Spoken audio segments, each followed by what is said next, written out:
This video contains mature and/or graphic content. Parents are advised that these images may not be suitable for young children.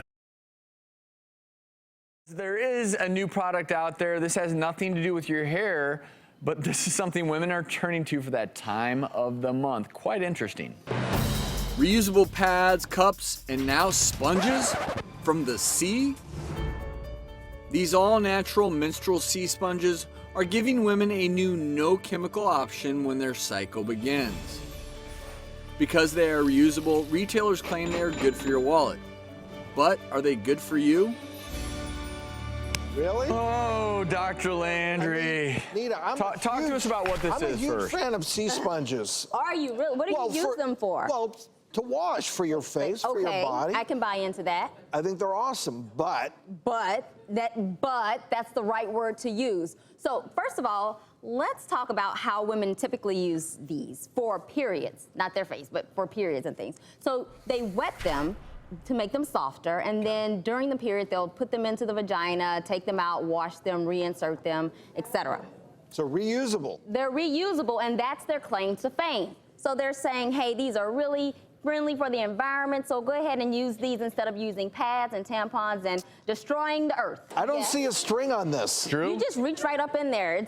What happens if you lose it to get it out? Well, the vagina it's like a dead-end street. Like, I know I've been there once or twice. I mean, things can be hard to get, but you know, you can't really lose it per se. You could forget it's in there, You though. can forget, and that's dangerous. People do that. You know, we've brought up the topic of toxic shock syndrome on the show before. If you leave something, obviously, in a body's orifice over time, it can lead to that potentially deadly illness. Do you think something like this is riskier for that or no? It's risky for that, but that's not my main concern with this. My main concern is when the FDA studied this and other people studied this, what they found was not surprising, being as though they come from the bottom of the sea. They found dirt and bacteria, fungus, just a bunch of different contaminants. So while they do have a use in certain situations, like for the face and things like that, I wouldn't recommend that people put this into the vagina. It seems like it would be irritating, too. It's a little bit rough. So, Nita, it sounds to me like you're not ready to put it to the test. I'm